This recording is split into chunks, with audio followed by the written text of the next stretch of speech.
भवसंभवभीतिभेदनं सुखसम्पत्करुणानिकेतनं व्रतदानतपः क्रियाफलं सहजानन्दगुरुं भजे सदा। वर्णिवेशरमणीयदर्शनं मन्दहास्यरुचिराननाम्बुजं पूजितं सुरनरोत्तमे मुदा धर्मनन्दनमहं विचिन्तये। त्वं सुकान्तमृतं कान्तं त्वं कान्तं सर्वदोगतं त्वं गते द्वेगदेवत्वं त्वं वन्दे भक्तिकासुतं। સર્વાવતારી સર્વ કારણના કારણ આપણા સૌના મોક્ષદાતા ઈષ્ટદેવ ભગવાન શ્રી સ્વામિનારાયણ, સ્વામિનારાયણ સંપ્રદાય દક્ષિણ વિભાગ અધિષ્ઠાતા દેવ વડતાલવાસી શ્રી લક્ષ્મીનારાયણ દેવ હરિકૃષ્ણ મહારાજની છત્ર છાયામાં જેમનો દ્વિશતાબ્દી મહોત્સવ વર્ષ આપણે આમ તો આખું વર્ષ ઉજવ્યું છે, પણ આજે ભક્તિ મહાપર્વ અંતર્ગત જે દિવ્ય ઉત્સવ એની ગાથા આપણે અહીંયા શ્રવણ કરીએ એવા બાલ પ્રદેશના રાજા અધિરાજ મદન મોહનજી મહારાજના દિવ્ય સાનિધ્યમાં આજના આ પ્રસંગે સભામાં ઉપસ્થિત ધર્મકુળ આશ્રિત વાલા સર્વે મારા સંતો પાર્ષદો, શ્રીજીના લાડીલા ધર્મકુળ આશ્રિત વાલા સર્વે સત્સંગી હરિભક્તો, સર્વ ધર્મ પ્રેમી સજ્જનો, સર્વ મોક્ષભાગી જીવાત્માઓ, દરેક ભક્તજનોને અમારા હૃદયપૂર્વક જય સ્વામિનારાયણ. વાલા ભક્તો, ભગવાન શ્રી હરિની પૂર્ણ કૃપાથી પંચામૃત મહોત્સવ અને ભક્તિ મહાપર્વ અંતર્ગત જે આપણે ત્રિવેણી સંગમ સમાન ત્રણ મહાન ઉત્સવોનો દ્વિશતાબ્દી આપણે ઉજવી રહ્યા છીએ. પૂર્વ વક્તાઓએ ખૂબ સુંદર વિસ્તારથી સાંપ્રદાયિક ઇતિહાસ અને જે એના મૂળ છે એ મૂળને આપણી સમક્ષ કથાના માધ્યમથી પ્રસ્તુત કરેલું છે. આપણા સનાતન ધર્મની અંદર હંમેશા માટે ભગવાનની ઉપાસનાનો મહિમા, એનું પ્રધાનપણું એ શાસ્ત્રોએ ખૂબ વિસ્તારથી મહાત્મ્ય સહિત વર્ણન કરેલું છે. મહારાજે પણ વચનામૃતની અંદર વાત લખી. મહારાજ કે કદાચ આચરણના અથવા તો નિયમના કોઈ ધર્મ ભંગ થાય તો એના માટે શાસ્ત્રોની અંદર પ્રાયશ્ચિતના વિધાનો બતાવવામાં આવ્યા છે. કદાચ વ્યવહાર માર્ગની અંદર નાની મોટી કોઈ ભૂલ થઈ ગઈ હોય તો એના દોષના નિવારણ માટે શાસ્ત્રોની અંદર પ્રાયશ્ચિત આદિના વિધાનો જોવા મળે છે. કદાચ અજ્ઞાનતાપૂર્વક કોઈ કર્મની અંદર, ક્રિયાની અંદર કોઈ ક્ષતિ રહી ગઈ હોય, કોઈ દોષ રહી ગયો હોય, કોઈ અધર્મ આચરણ થઈ ગયું હોય તો મહારાજ કહે છે એને સુધારવાનો પણ જીવાત્માને કંઈક અંશે અવસર મળતો હોય. કદાચ એક જન્મે ન મળે તો બીજા જન્મે મળે, પણ એને કંઈક તક મળતી હોય છે. પણ ઉપાસના એક એવી વસ્તુ છે, મહારાજ કે જો એની અંદર દોષ રહી જાય તો જીવાત્માને કાયમ માટે મોક્ષ માર્ગ રૂંધાઈ જાય છે, એનો મોક્ષ માર્ગ બંધ થઈ જાય છે. અને એટલા માટે ભગવાન શ્રી હરિએ પણ જે મોક્ષ પદની પ્રાપ્તિ માટે જીવાત્મા જન્મ જન્માંતરથી ઝંખે છે, જે ભગવાનની ધામની પ્રાપ્તિ માટે જીવાત્મા લગ 84ના ફેરાની અંદર ભટકતો ભટકતો જ્યારે ત્રાહિમામાં સંસાર અને જગત માયા ઇત્યાદિથી જ્યારે પોકારે છે અને જ્યારે ભગવાનના શરણે જવાનો સંકલ્પ કરે છે ત્યારે જીવાત્માનો એ મોક્ષ માર્ગ નિષ્કંટક બને, જીવાત્માનો મોક્ષ માર્ગ પ્રશસ્ત બને, એના માટે ઉપાસના ભક્તિનો માર્ગ કાયમ જીવંત રહે, એનો ભગવાને સર્વપ્રથમ વિચાર કર્યો છે. આમ તો અમે ઘણી વખત કહીએ છીએ મોક્ષની રીત કોઈ નવી રીત નથી. ઘણા એમ કે આપણે સંતોએ કીર્તનમાં ગાયું ને, નોતી દીઠી નોતી સાંભળી પ્રગટાવી પુનિત, એટલે એનો અર્થ એવો કરતા હોય કે આવી હતી નહીં ને નવી લાવ્યા. નવી નથી લાવ્યા, મહારાજે પ્રગટ કરી છે, હતી ખરી. જે શાસ્ત્રની રીત, જે સનાતન ધર્મની રીત, જે મોક્ષની પરંપરા, વૈદિક ઉપાસના ભક્તિની રીત એ અનાદિકાળથી પ્રવૃત્ત છે. પણ કાળાંતરે જ્યારે સુષુપ્ત અવસ્થામાં જ્યારે જતી રહી હોય અથવા તો જ્યારે જગતની અંદર આચરણમાંથી વિલુપ્ત થઈ ગઈ હોય, જેમ અંધકાર, એ અંધકાર છવાયો હોય તો એને દૂર કરવા માટે દીવો પ્રજ્વલિત કરવામાં આવે, પ્રકાશરૂપી એનું પ્રતીક એને કરવામાં આવે, અને પ્રકાશની અંદર એના અજવાળાની અંદર અંધકાર દૂર થઈ જાય, ઉલચાઈ જાય, એમ અજ્ઞાનતા રૂપી જ્યારે વ્યવહાર અને આચરણમાંથી ધર્મ વિલુપ્ત થઈ ગયો હોય ત્યારે ધર્મ સંસ્થાપનાર્થાય ભગવાને ધર્મનું સ્થાપન કરી ઉપાસના ભક્તિના માર્ગને પ્રશસ્ત કરવા મહારાજ આ ધરા ઉપર પોતે સ્વયં પધારતા હોય છે.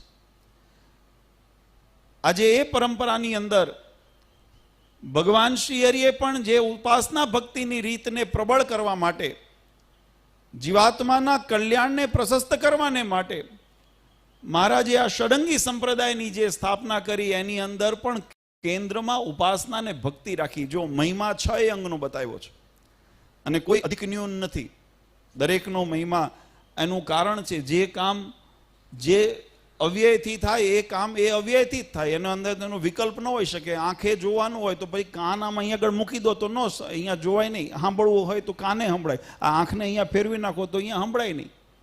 જે અવ્યયનું જે કાર્ય છે એ અવ્યયથી જ શોભે ને સાર્થક થાય. એમ ષડંગી સંપ્રદાયની અંદર મહારાજે 6 અંગનો મહિમા બતાવ્યો અને 6 અંગના મહિમાથી સંપૂર્ણ સંપ્રદાય મહારાજે કીધું કે પણ આ તમામ સંપ્રદાયના અંગોની અંદર દરેકનો મહિમાનું યથાવત. અને એટલા માટે હું આ વાત કરું કે મહારાજે જે પોતાના સ્વહસ્તે ધામો બનાવ્યા, પોતાના સ્વરૂપો પધરાવ્યા, એના પૂર્વે મહારાજે જે સંકલ્પ કર્યો એ સંકલ્પની અંદર પણ જો આપણી સનાતન ધર્મની પરંપરા પ્રગટની ઉપાસનાની પરંપરા છે અને શાસ્ત્રોને એવો મત છે કે ભગવાન અવિનાશી છે, અનંત છે, અનાદિ છે. તો જે અનાદિ હોય, અનંત હોય, અવિનાશી હોય એનો પ્રાગટ્ય આપણે કદાચ ઘણી વખત ઘણા તર્ક કરતા હોય. આપણે રામનવમી કરીએ, હરિજયંતિ કરીએ, જન્માષ્ટમી, વરાહ જયંતિ, નરસિંહ જયંતિ, મત્સ્ય જયંતિ, આ બધી આપણે જ્યારે ઉજવીએ ત્યારે ઘણા જે અજ્ઞાની હોય, કુમતિવાળા હોય એવો તર્ક કરે કે ભગવાન તો પ્રગટતા નથી તો ઉત્સવ કોનો? તો અમે ઉત્સવ એ લીલાનો કરીએ છીએ. ભગવાન તો અનાદિ છે અને અનંત સુધી છે. પરમાત્મા ક્યારે, મહારાજે વચનામૃતની અંદર પણ આ વાત બહુ વિસ્તારથી સમજાવી. મહારાજ કે જ્યારે આત્યંતિક પ્રલય થાય એક સ્થિતિ એવી પણ ભગવાન સ્વયં નિર્માણ કરવા સમર્થ છે કે બ્રહ્મને પણ પોતાની અંદર લીન કરી દે, પણ પોતે એ સ્વતંત્ર સદા એ કાયમ રહે છે, નિત્ય રહે છે. અને એટલે એને સચિત આનંદ સ્વરૂપ કહેવામાં આવે છે, સચ્ચિદાનંદ રૂપાય. કારણ કે જેનો નાશ નથી એવું એ આનંદનું સ્વરૂપ છે. ત્યારે એ પરમાત્મા જ્યારે ધરાધામ ઉપર પોતાના જીવાત્માના ભાવને પૂર્ણ કરવા માટે, પોતાના ભક્તોના કલ્યાણને અર્થે જ્યારે મનુષ્યાદિ ચરિત્ર કરવા પધારતા હોય અને એ પ્રત્યેક ચરિત્ર, પ્રત્યેક લીલા એ જીવાત્માના કલ્યાણકારી જ્યારે હોય ત્યારે એનો ઉત્સવ એ આપણે પ્રાગટ્ય ઉત્સવ તરીકે કે અંતર્ધ્યાન ઉત્સવ તરીકે કે ભગવાને વિવિધ જે ચરિત્રો કર્યા એ ચરિત્રોના સ્વરૂપની અંદર, એ લીલાઓના સ્વરૂપની અંદર આપણે ઉજવતા હોઈએ છીએ. પણ ભગવાને એ પોતાના સ્વરૂપનું, ગઈકાલે મેં પરમ દિવસે વાત કરી, ગઈકાલે કે ટ્રાન્સફોર્મેશન, ભગવાન પોતાના સ્વરૂપને અલગ અલગ સ્વરૂપોની અંદર વિભાજિત કરે છે, અલગ અલગ સ્વરૂપોથી દર્શિત થાય છે. અને એ પૈકી મહારાજે જ્યારે સંકલ્પ કર્યો આ ધરાની અંદર, મહારાજે મનુષ્ય ધર્મ જીવાત્માના કલ્યાણને અર્થે ધર્મ અને ભક્તિના પોષણ માટે જે જે અવતાર ચરિત્ર કરીને લીલાઓ કરી, મહારાજ કીધું પૂર્વે પણ અવતારો થયા, એને પણ પોતાની લીલા સંકેલી. અમારે પણ આ સંસારમાંથી વિદાય લેવાનો સમય નિશ્ચિત છે અને આવશે. પણ એ આવે તે પહેલા, જે આપણે હમણાં કથાની અંદર અમારા વક્તા મહોદયે એક બહુ સુંદર વાત કરી, ભાવિનું વિચારીને, ભવિષ્યનું વિચારીને. સમકાલીન સમયની અંદર તો જે ભક્તોએ અમારા દર્શન, સ્પર્શ આદિ જે અમને અમારો લાભ લીધો, અમારી વાણીનો લાભ લીધો, પણ અમારા પછી જે, એટલે કે અમારા અંતર્જ્ઞાન લીલા કર્યા પછી જે ભક્ત સંસારની અંદર આવે અને એને અમારી પ્રાપ્તિની જ્યારે ઝંખના જાગે તો એ ક્યાં શોધશે? અને એટલા માટે મહારાજે પોતે 3 સંકલ્પ દ્વારા પોતાના પ્રગટ પ્રમાણ અહીંયા આગળ આ સંસારની અંદર મહારાજ પધરાવતા ગયા છે.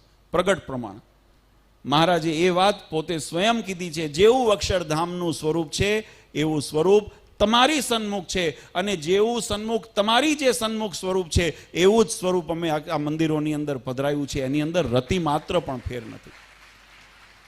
આજ વડતાલનો પ્રસંગ, મહારાજ સભા કરીને બેઠા હતા, અમારા ભાદરણથી ભક્તો આવ્યા અને મહારાજને આગળ મહારાજને પૂછ્યું, મારા જીવાત્માનું કલ્યાણ કેમ થાય? ભગુભાઈ આદિ ભક્તો આવ્યા ને મહારાજને પ્રશ્ન કર્યો છે. ત્યારે મહારાજે બહુ સુંદર એનો ઉત્તર કર્યો. મહારાજ કે પ્રગટ પરમાત્મા જ્યારે વિચરણ કરતા હોય સંસારની અંદર, જ્યારે અવતાર ચરિત્ર કરતા હોય, ત્યારે સહેજે સહેજે ભગવાનના જેને દર્શન થાય, ભગવાનનો જેને સ્પર્શ થાય, ભગવાનની વાણીનું શ્રવણ થાય, એ ભગવાનનો આશ્રય જીવાત્મા કરી લે તો જીવનું કલ્યાણ થાય. પછી મહારાજને વડે તો વિચાર આવ્યો કે મહારાજ કે પણ એવું તો સમય કાયમ ન રહે. ત્યારે મહારાજે બીજો એનો વિકલ્પ બતાવ્યો. મહારાજ કે જ્યારે એવી પરિસ્થિતિ ન હોય તો ભગવાનને મળેલા જે સંત, અર્થાત કે ભગવાનને જે અખંડ ધારી રહેલા છે, ભગવાનની આજ્ઞા અને અનુવૃત્તિની અંદર વર્તનારા છે, જીવાત્માને ભગવાન સાથે જોડનારા છે, એવા પવિત્ર સંતો હોય, એવા સદગુરુ સંતો હોય, એનો સમાગમ કરીએ, એનો આશ્રય કરીએ, એનાથી કથા વાર્તા ગુણ ગ્રહણ કરીએ અને ભગવાનની ભક્તિ કરીએ તો મહારાજ કે જીવનું કલ્યાણ થાય. અને પછી મહારાજને ઘોર કળયુગનો વિચાર આવ્યો હશે. મહારાજ કે એવાય ક્યાં સુધી મળશે? કારણ કે અત્યારે જાજા ફરે છે પણ બધા ડુગડુગી વગાડનારા હોય, પેલો નારિયેલ ઘર પડી નાખનારા, એવું જાજા ફરે મળે છે. હું કોઈ વ્યક્તિની કોઈ વ્યક્તિગત ટીકા નથી કરતો, પણ તમે નજર ફેરવો તો તમને એવા જાજા દેખાય. જે કહેવાય ને કે શુરવીરતાથી સિદ્ધાંત સાથે રાખનારા કદાચ શુરવીર હોય એને જ આ નિયમ લાગુ પડે, શુરવીર ન હોય એને ન લાગુ પડે. એટલે એ તો પછી, અને પેલા કહેવત છે કે પાવૈયાની જાનમાં ન જવાય, એ પજવે ને લજવે. હા, કદાચ કોઈ શુરવીરની મૈયતમાં જવાય એવું ઇતિહાસકારો કે જે એના કથાકારો હોય ને ઘણી વખત કહેતા હોય છે કે શુરવીર હોય ને એની મૈયતમાં જવું સારું. અહીંયા લાડવા નથી મળવાના. કોઈના તમે સ્મશાન યાત્રામાં જાઓ તો અહીંયા આગળ કંઈ સન્માન માન નથી મળવાનું, લાડવા નથી મળવાના, પણ છતાંય એ શ્રેષ્ઠ છે. અને ઓલાને ત્યાં લાડવા મળે, દૂધપાક મળે, મોસબ મળે, મેસૂબ પહોંતાળ મળે, પણ એની જાનમાં ન જવાય. એ પજવે ને લજવે બેવ આપણને હેરાન કરે. એમ શરીરનો માર્ગ છે સુરાનો, નહીં કાયરનું કામ જોરે. આપણે તો સત્સંગની શુરવીરતાના મેજબાન છીએ, આપણે એની જાનમાં જોડાણા છીએ. અને ઘણાને એમ થાય કે આ વડતાલને આંગણે આપણે ઉત્સવ કરીએ છીએ. માનો શિક્ષાપત્રી મહારાજે વડતાલમાં લખી, એનું દ્વિશતાબ્દી વર્ષ વડતાલમાં ઉજવાય, કે આપણે આચાર્ય સ્થાપના વડતાલમાં થઈ, એનું દ્વિશતાબ્દી વર્ષ આપણે વડતાલમાં ઉજવીએ, બરાબર છે. પણ ધોલેરા મદન મોહનજી મહારાજ, ત્યારે મને એક પ્રસંગ યાદ આવે. ભગવાન રામચંદ્રજી જ્યારે માતા સીતાની શોધમાં જ્યારે નીકળ્યા અને એ સેતુબંધ રામેશ્વર જે સ્થાન છે ત્યાં, એ રામેશ્વર ત્યાં પરમાત્મા જ્યારે ત્યાં વાનર સેનાએ સહિત હનુમાનજી, અંગદ, ગંગા, બધા જાંબુવંત આદિ ત્યાં સુગ્રીવ સહિત પહોંચ્યા લક્ષ્મણજીની સાથે. અને ત્યારે જ્યારે સેતુ બનાવવાનો પ્રારંભ થયો ને ત્યારે ભગવાનને, આપણી સનાતન ધર્મની પરંપરા, કોઈ પણ કાર્યનો આરંભ કરવો હોય ને તો ભગવાનના મંગળાચરણ કરવા, ભગવાનની સ્મૃતિ સાથે એ કાર્યનો આરંભ કરવો. અને ભગવાને ત્યાં એ રેતીનો એ શિવલિંગ બનાવી અને ત્યાં રામેશ્વર, આજે પણ આપણે તીર્થયાત્રાની અંદર દર્શન કરવા જઈએ છીએ તો નિયમ એવો હોય ને કે ભાઈ તમારે ભક્ત પાસે જવું હોય, ભગવાન પાસે જવું હોય તો ભગવાનના ધામમાં જવું પડે. તો ભગવાન રામચંદ્રજી પણ પોતે તો પરબ્રહ્મ હતા, એ ધારે તો સંકલ્પ માત્રથી ત્યાં પહોંચી જાય, પણ ભગવાને એ ભક્તને સ્થાનને, મહિમાને બતાવવાને માટે અને ભગવાનને વશ, ભક્તને વશ ભગવાન કેવી રીતે હોય એ સિદ્ધાંતને બતાવવા માટે પોતે પરબ્રહ્મ હોવા છતાં પણ એ ભગવાનને જો મનથી સંકલ્પ કર્યો તો મન વેગે કૈલાશ પહોંચી જાત. પણ એ પોતે કૈલાશ ન ગયા, કૈલાશપતિને રામેશ્વર લાવ્યા અને ત્યાં પધરાવ્યા. અને આજે પણ આપણે એના દર્શન કરવા જઈએ છીએ. એમ આપણા હૃદયની ભાવના હોય ને તો ધોલેરાપતિ મદન મોહનજી મહારાજ આપણા મંદિરને, આપણા આંગણે અહીંયા સાક્ષાત બિરાજે છે. એટલે એ ભાવથી આપણે અહીંયા ઉત્સવ કરીએ છીએ, આપણી ભાવના એ. અને મહારાજે વચનામૃતમાં કીધું, અમારી આજ્ઞામાં રહેતો હોય ને એ કાશી બુરાનપુર રહેતો હોય તોય અમારા હૃદયની નજીક છે. અને કોઈ પરાણે પાસે બેઠો હોય પણ આજ્ઞામાં ન વર્તતો હોય ને, મારા કે અમારે એને લાખો ગૌનું છેટું છે. એટલે આપણો ઉત્સવ આ સાર્થક છે. જોકે કથાની અંદર બહુ વાત થઈને અમને ભલે જનમંગળ ભગતે કીધું દાદીના હમ આપ્યા, પણ તમને અમારી તો સામે ઘડિયાળ મૂકી છે, નજર આમ ફરીએ તો ત્યાં સીધી જાય. એટલે અમે પણ હવે સારું છે, 4 પેઢી 5 પેઢી જૂના હમ આપ્યા તમે, પણ છતાંય સમયનો બહુ આપણે એ મર્યાદા આપણે પણ જાળવવી જોઈએ. ઘણો સમય થઈ ગયો છે. ખૂબ સુંદર આપણા સમગ્ર સંપ્રદાયની અંદર હું મહારાજે બનાવેલા તમામ ધામો તમામ દેવોનો ખૂબ મહિમા શાસ્ત્રોની અંદર વર્ણવ્યો છે, પણ મારી એવી અલ્પબુદ્ધિની સમજણ છે કે સમગ્ર પરમાત્માના પધરાવેલા ધામો અને દેવો એની અંદર તમામ સમાન પ્રતાપનો ઐશ્વર્ય અને પ્રતાપને મહિમા રહેલો હોવા છતાં પણ મારું એવું મન કહે છે કે જેવો ભાલનો જેવો મહિમા છે એવો કદાચ કોઈનો બીજાનો મહિમા ન હોઈ શકે. આપણા આવડા મોટા 6 ફૂટના શરીરમાં રાજ તિલક કરવું હોય ને તો એ ભાલમાં કરાય. આપણે તિલક ચાંદલો કરવો હોય ને તો એ ભાલમાં કરાવે. દેખન મેં છોટો પણ ગાવ કરે ગંભીર. મદન મોહનજી મહારાજનું સ્થાન ભલે અત્યારે આધુનિકતા અને ભૌતિકવાદના કારણે વધારે કદાચ બીજા દેશોની અંદર વિકસિત થયું ને થોડું વચ્ચે ગૌણ થયું. જોકે પરમ પૂજ્ય આચાર્ય શ્રી નરેન્દ્ર પ્રસાદજી મહારાજે ઘણા વર્ષો પહેલા ધોલેરા દેશના ભક્તો અહીંયા ઉપસ્થિત છે, એમને ખ્યાલ છે. જ્યારે ધોલેરાનો આવતા જતા શું આમ સાઈડ ઉપર પડે, મુખ્ય મંદિરો આપણે અહીંથી લેતા હોઈએ ને એમાંય પછી ટાઈમની કટોકટી હોય એટલે આપણે જમવાનો બપોરનો સુવાનો બધો ટાઈમ એડજસ્ટ કરતા હોય એટલે હરિભક્તો નીકળે ને એટલે અહીંથી પરબારા બગોદરા તમારો હાઈવે પકડીને સાળંગપુર ને સાળંગપુરથી શું કહેવાય ગરડા અને એમ થઈને પછી જુનાગઢ એમ નીકળી જાય. ધોલેરા સાઈડ ઉપર રહી જતું હતું. એટલે ધોલેરાનો અને પછી ત્યાં વ્યવહારિક દ્રષ્ટિએ પણ વ્યવસાયિક દ્રષ્ટિએ પણ ઘણા બધા ઉતાર ચઢાવ સંસારના નિયમ પ્રમાણે આવ્યા એટલે ઘણા બધા પલાયન પણ થયા, શહેરીકરણ થઈ ગયા, ઘણા અમદાવાદ જતા રહ્યા, સુરત જતા રહ્યા. એટલે એ વિસ્તારની અંદર સત્સંગનો થોડો અભાવ આવ્યો એટલે પરમ પૂજ્ય મહારાષ્ટ્રીય સંકલ્પ કર્યો હતો આ સત્સંગને ધોલેરા મદન મોહનજી મહારાજનું ગૌરવ ને ગરિમા જાગૃત રહે એના માટે મહારાજે જે આપણા સંપ્રદાયની અંદર સમૈયા બાંધ્યા છે ને એમાં વસંત પંચમીનો સમયો ધોલેરાનો મહારાજે બાંધેલો છે અને મહારાષ્ટ્રીય એ પુનઃ જાગૃત કરાવ્યો. શરૂઆતમાં અમે બધા જતા હતા, અમને યાદ છે કે વસંત પંચમીનો એ શરદનો જે સમયો એ અમે ત્યાં આગળ સુંદર રીતે શરદ ઉત્સવનો સમયો એ ત્યાં ધોલેરાની અંદર ઉજવતા અને એનાથી ઘણા બધા આજુબાજુના ગામડાઓના હરિભક્તો ત્યાં આવીને એ મંદિરનો મહિમા અને એનું યથાવત જળવાય. પણ પછી પાછા સંપ્રદાયમાં પાછા ઉતાર ચઢાવ આવ્યા એટલે અત્યારે જે પરિસ્થિતિ. પણ કહેવાનો ભાવાર્થ એ છે કે જેમ સમગ્ર શરીરની અંદર જેમ ભાલની કિંમત છે એમ આપણા સંપ્રદાયની અંદર મહારાજે જે મંદિરો સ્થાનો બનાવ્યા એનો મહિમા યથાર્થ હોવા છતાં પણ શહેરોની અંદર હોય, હરિભક્તોનો સમુદાય જાજો હોય ને છતાંય એનો પ્રતાપ આપણને દેખાતો હોય. પણ ધોલેરા ભલે નાનું બંદર હતું પણ છતાંય એનો પ્રતાપ એટલો ને એટલો છે. નિષ્કુળાનંદ સ્વામીએ બહુ સુંદર ભગવાનના સ્વરૂપોનો મહિમા કરતા એક કડી લખી છે કે મોટો મૂર્તિનો મહિમા છે મોટો રે, કયો થોડો રહી ગયો ઘણો રે. નિષ્કુળાનંદ સ્વામી કહે છે મેં મૂર્તિનો મહિમા ભગવાને જે સ્થાપેલા 6 અંગોનો મહિમા ગાતા હતા એમાં મહારાજના સ્વરૂપનો મહિમા ઘણો છે. આપણે અહીંયા આગળ સમયની મર્યાદામાં કેટલો ગાઈ શકીએ. હા, કયો થોડો રહી ગયો ઘણો રે. ઘણો મેં આટલું લખ્યું, એના કેટલા પ્રકરણો લખી નાખ્યા તો પણ ન ઇતિ એનો અંત ન આવે એવો ભગવાનનો પ્રતાપ જ્યારે વર્તતો હોય ત્યારે આજે આપણે બધા ભાગ્યશાળી છીએ કે એ પરમાત્માના સ્થાપિત મદન મોહનજી મહારાજનો દ્વિશતાબ્દી મહોત્સવ વર્ષ. આપણે પહેલા 2 દિવસ શિક્ષાપત્રી દ્વિશતાબ્દી મહોત્સવ અંતર્ગત શિક્ષાપત્રી ભાષણની કથાનું શ્રવણ કર્યું. આજે ધોલેરા મદન મોહનજી મહારાજના પ્રાગટ્ય અને સ્થાપનાનો સુંદર કથાનું શ્રવણ કરી આપણે આપણા ભાવને એ પરમાત્માના ચરણ સુધી અંદર સમર્પિત કર્યા અને સાંજે આપણે આચાર્ય સ્થાપના એનો પણ દ્વિશતાબ્દી મહોત્સવ છે તો એ ભાવપુષ્પ પણ આપણે આ મહોત્સવના ભક્તિ પર્વના માધ્યમથી આપણે ભગવાન શ્રી હરિના ચરણારિંદમાં સમર્પિત કરવાને આપણને લાભ મળ્યો છે.